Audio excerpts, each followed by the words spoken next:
അർപ്പിച്ചു, എനിക്ക് നെഗറ്റീവായി. അതുപോലെ കുറേ ക്വസ്റ്റ്യൻ എനിക്ക് അതുപോലെ പോയി. അപ്പം എനിക്ക് നിങ്ങളോട് പറയാനുള്ളത്, ക്വസ്റ്റ്യൻ വായിച്ചിട്ട് വേണം എഴുതാൻ.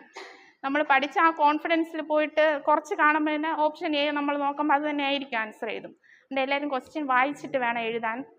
പിന്നെ എനിക്കിവിടുത്തെ എക്സാമിനെ കുറിച്ച് പറയാനുള്ളത്, ഞാൻ വന്നിരുന്നപ്പോൾ ആതിര ചേച്ചി വാങ്ങി വെച്ചിരുന്ന ആൻസർ ഷീറ്റ് കണ്ടു. അതിലാരും 1-2 പേര് തന്നെ നന്നായിട്ട് എഴുതിയിട്ടുള്ളൂ. ബാക്കി എല്ലാ പേപ്പറിലും 5 ക്വസ്റ്റ്യൻ 6 ക്വസ്റ്റ്യൻ അങ്ങനെയാണ് എഴുതിയിട്ടുള്ളത്. അങ്ങനെ ആ എക്സാമിനെ ലാഘവത്തോടെ എടുക്കരുത്. അതിൽ നിന്ന് ഒരുപാട് ക്വസ്റ്റ്യൻ ചോദിക്കും. ഞാൻ പറയാൻ കാരണം, ഞാൻ വന്ന് ഒരു 3-4 മാസം കഴിഞ്ഞപ്പോഴായിരുന്നു എൻ്റെ ആദ്യത്തെ പ്രിലിംസ്. ഞാൻ ആദ്യമായിട്ട് എഴുതിയ PSC എക്സാമും അതായിരുന്നു. പക്ഷെ ഞാൻ അത്രയും ദിവസത്തെ ക്വസ്റ്റ്യൻ, ഇവിടുത്തെ 100 മാർക്കിൻ്റെ ക്വസ്റ്റ്യൻ ഞാൻ പഠിക്കുമായിരുന്നു. പിന്നെ ഇവിടുത്തെ നോട്ടും പഠിക്കുമായിരുന്നു. ഈ 100 മാർക്കിൻ്റെ എക്സാമിൽ നിന്നാണ് എനിക്ക് ഓൾമോസ്റ്റ് എല്ലാ ക്വസ്റ്റ്യനും കിട്ടിയത്. പിന്നെ ആ ക്വസ്റ്റ്യൻ എന്ന് പറഞ്ഞാൽ PSC പ്രീവിയസ് അതും അതിൻ്റെ അനുബന്ധമാണ് ചോദിച്ചിട്ടുള്ളത്.